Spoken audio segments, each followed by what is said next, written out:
Dog feeling ko first time ko ba ito kinapagbahan. Itong last outing dati ako mag-MC. Way back sa memories ni Sister Mira, no? Ang bako, sis, ikaw MC kaya. Ang bako nakita ko, abi si Sister Mira, ito bako gapa, abi siya. Oo, tapos lang, naka-deal siya. Bako nag-reserve na ni Sister Mira mag-MC. Bako kay, bako, si Sister Mira lang na-MC na testimony. So, praise God, no? Ayon sa verse na ako nabasa sa Philippians 3 verse 14, at ito siya, ang lahat ng mga bagay ay magagawa natin sa nagpapalakas sa atin. So, God, ayon sa disco ni Pastor, ang nakalipas, praise God, ano na natin. So, ara man ang sakit, hindi kita madula sa atin kasing-kasing. Kumbaga maghilom, pero ang kidlat, din na siya. Apan mag-move forward kita, ay ang gabulik sa atin, hindi kita kaya ni Brother Zacarias na maging malakas kung wala ang si Jesu Cristo na nagpapalakas sa iyan. Tanan kita, si Pastor, hindi nyo mambal, si Pastor ang lakas-lakas nga mambal nga puso. Kung sa lawas, mambal si Pastor, ay kaya niya pamambas. Lakas na spiritual. Praise God. Ang ina ang pinapalakas sa atin sa Ginoo, kay rest na lang ang physical natin.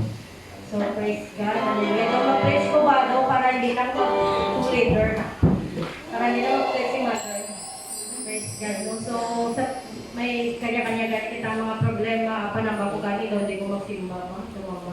Pero, nabasa ko ang verse sa Ginoo, Lord, ikaw nang bahala sa kaya ba ni Pastor. 15 minutes na lang galit, wala ka nagsimba. Praise God. 15 minutes? Gamay na 15 minutes. Praise God. So, hindi pag gidaton mahambal man ni Pastor, hindi kita kayo ng mga anghel, di palaan, pero aral din kita sa mga last days. Amen. Praise God.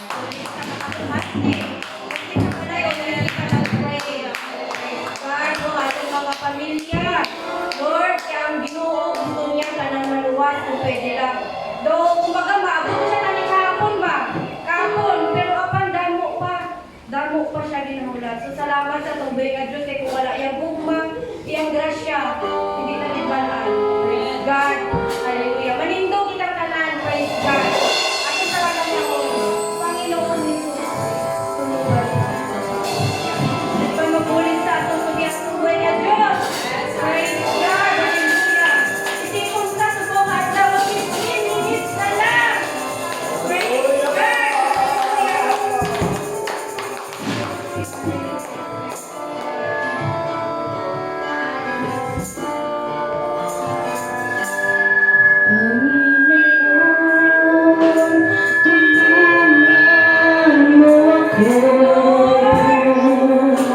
Ngayon sa oras na nangangailangan ko, aking itinataas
Panginoon, dumating na po ang sandali na kung saan Lord. ang aming pong mga sarili, Panginoon, Yes, Jesus. amin na po itong ihahandog bilang isang haing buhay. Napakapalad po namin, Panginoon, dahil hindi kamukha ng unang panahon na ang kanilang paghahandog ay iba't ibang uring hayop. Ngunit ngayon, Panginoon, required niyo po na ang aming sarili ang siyang haing buhay. Kaya, Panginoon, samantalang ipagpapatuloy po namin ang aming pong pananambahan sa mga oras na ito. Hiniling ko po, Panginoon, na iunat niyo nawa ang iyong mapagpalang kamay. Lord, i-anoint niyo po, langisan niyo nawa ang bawat isa sa amin, lalong-lalo na ang gaganap sa iyong gawain, Panginoon. Ikaw po, O Diyos, ang mag-anoint, so God. Lord, ang aking pong dalangin, nawa magkaisa po kami sa isang layunin, na ikaw ay aming pupurihin, ikaw ay aming sasambahin sa Espiritu at katotohanan. Ibinawag ng mula sa aming pagibig. Kundi ikaw ay aming sasambahin, kasama ng aming buong puso, kasama ng aming buong kaluluwa, kasama ng aming espiritu, ang buong pagkatao ay aming pong iaalay sa inyo, Panginoon.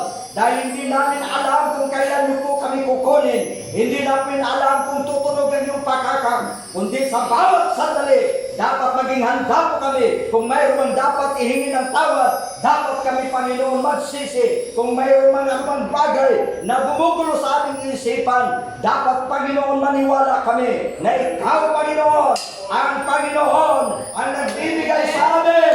Hindi ang Espiritu hindi Espiritu ng kaluwagan, Espiritu ng katapangan upang harapin ang lahat ng mga negatibong pag-iisip, anxiety, stress, unbelief, ang lahat ng yan ay aming tinataboy. Instead, magkaroon kami ng buong pananampalataya, buong pagtitiwala sa inyo upang matanggap po namin sa araw na ito, Panginoon, ang panibagong kalakasan ng aming mga kaluluwa na makapagpatuloy po kami sa paglilingkod anumang hamon ng buhay. Salamat, Panginoon Diyos, sa iyong gagawin sa amin samantalang narito po kami sama-samang nagpupuri sa inyo. Bless niyo po, Panginoon, ang bawat isa sa amin at ang hindi rin po nakarating. I-bless niyo rin po sila. Salamat sa iyong pangunguna sa lahat ng aming mga gawain. Ito po ang aming dalangin. In the name of our Lord Jesus Christ. One more time. Hallelujah, praise God. Napalayo na sa pagmundo, sinalaman ko yung pananayo, yan ako na Sister She. Ako wala kang tawag, gumubalik sa Jesus. Mubal ngayon na.